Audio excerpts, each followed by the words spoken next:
सभी किसान साथियों को राजेश कटारिया तरफ से नमस्कार।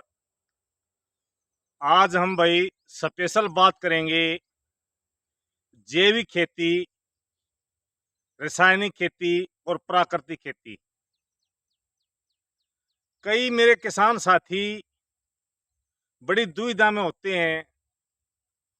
भाई रासायनिक खेती को तो हर कोई जानता है और जैविक खेती भी करते हैं लोग और प्राकृतिक की खेती करते हैं, लेकिन प्राकृतिक और जैविक खेती में अंतर समझ नहीं पा रहे हैं। हर किसी को जैविक खेती भी बोल देते हैं और प्राकृतिक खेती बोल देते हैं। तो सबसे पहले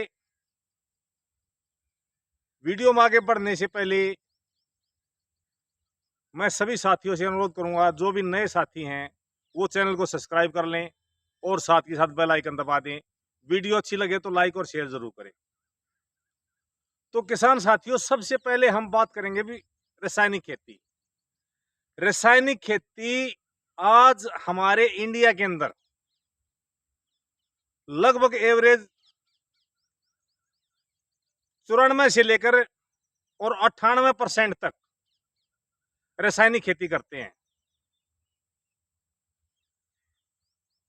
4 से 5% जैविक खेती करते हैं और मुश्किल से आधा % ही प्राकृतिक खेती करते हैं। लेकिन अगर सुनने में आएगा तो कहेंगे मैं भी जैविक खेती करता हूं, मैं भी प्राकृतिक खेती करता हूं। लेकिन जब उनसे पूरी तरह से बातचीत की जाती है तो उसका उन्होंने सही पता ही नहीं होता भी प्राकृतिक खेती क्या होती है। वे हमेशा दुविधा में रहते हैं, कंफ्यूजन में रहते हैं। तो रासायनिक खेती वही होती है भाई, जब भी हम अपनी जमीन को तैयार करते हैं, तैयार करते समय उसके अंदर डीएपी, यूरिया, पोटास वो डाल देते हैं। फिर हम उसके बाद ग्रोथ के लिए फिर उसके बाद यूरिया डाल देते हैं। जब कोई कीटनाशक का स्प्रे करना होता है तो पेस्टिसाइड वगैरह जो भी कीटनाशक है वो हम रासायनिक कीटनाशक दवाइयों की दुकानों से जाकर वो लेकर वो मार देते हैं, यानी कि जहर मार देते हैं। हर्बिसाइड की बात करें तो जब भी हमने खरपतवार नाशक कोई भी दवाई मारनी हो तो आज बाजारों में ढेरों हैं। दूसरा क्या है भाई, क्लोरोपारीफास दीमक के लिए मार दिया। तो ये हमारी रासायनिक खेती है। रासायनिक खेती में पैदावार तो बम्पर है, लेकिन उसके जो घातक परिणाम हैं उसकी तरफ हमारा किसान जागरूक नहीं हो रहा। रासायनिक खेती में सबसे बड़ा जो हो रहा है वो हमारी जो भूमि है, जो मातृभूमि है, वो हमारी दिन प्रतिदिन बंजर होती जा रही है। आने वाले समय में वो जवाब भी दे सकती है, यानी कि आपको जो अगर आप 1 कट्टा गेहूं बोओगे तो हो सकता है वो आने वाले समय में, आज 1 कट्टा गेहूं बोते हैं तो हम कम से कम 50 कट्टे गेहूं निकालते हैं। आने वाले समय में 1 कट्टा गेहूं बोएंगे तो 10 कट्टे भी नहीं निकलेगा।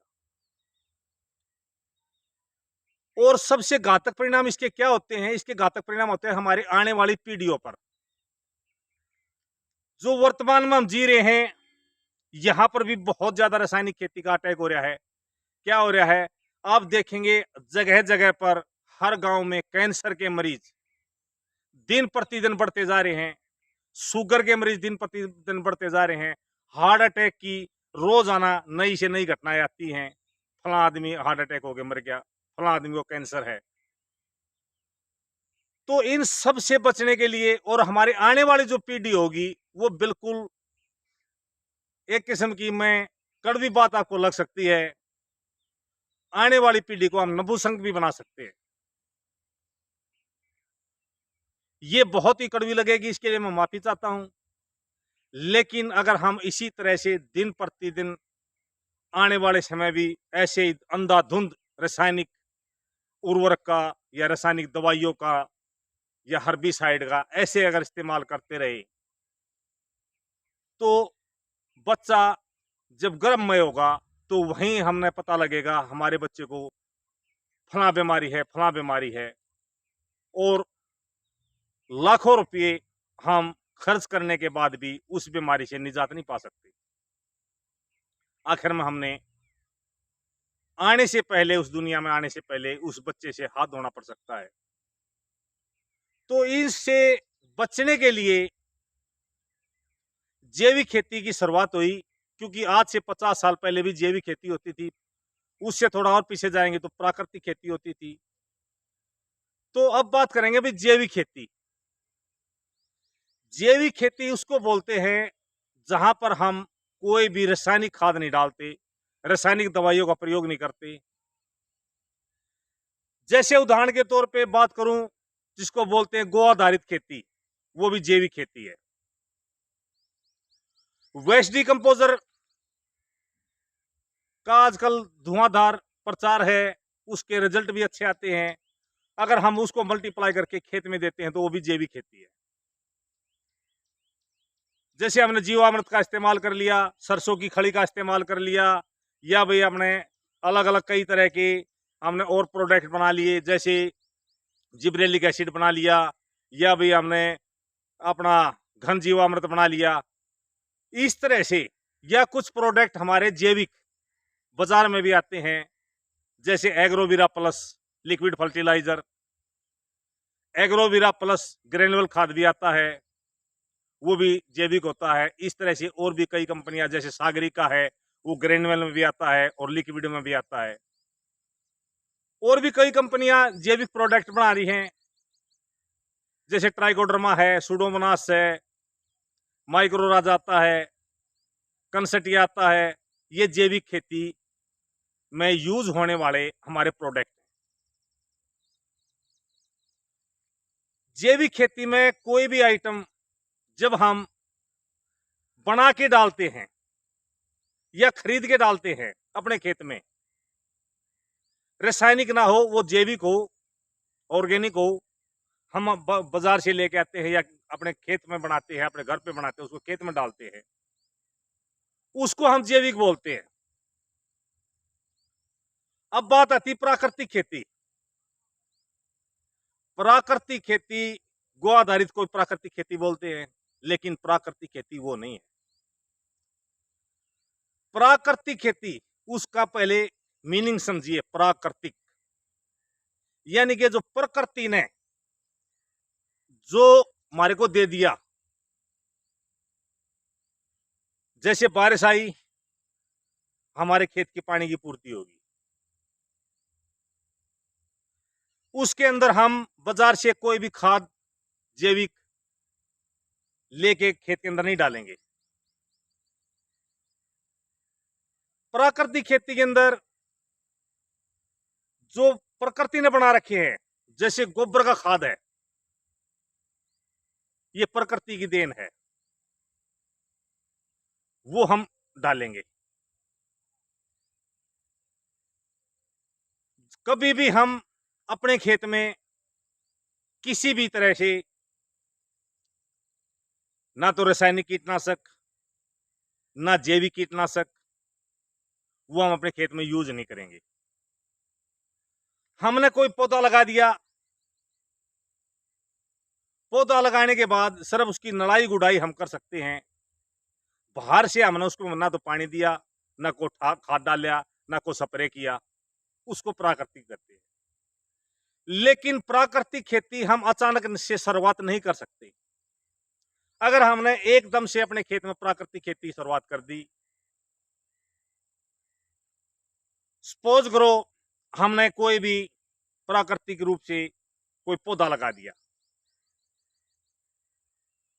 तो जैसे मई जून में, कई बार तो मार्च अप्रैल में भी शुरुआत हो जाती, गर्मी, भयंकर गर्मी पड़ती है, उस समय पानी की आवश्यकता पड़ेगी, तो हमने बाहर से पानी देना पड़ेगा। अगर हमने बाहर से पानी दिया, वो प्राकृतिक नहीं है।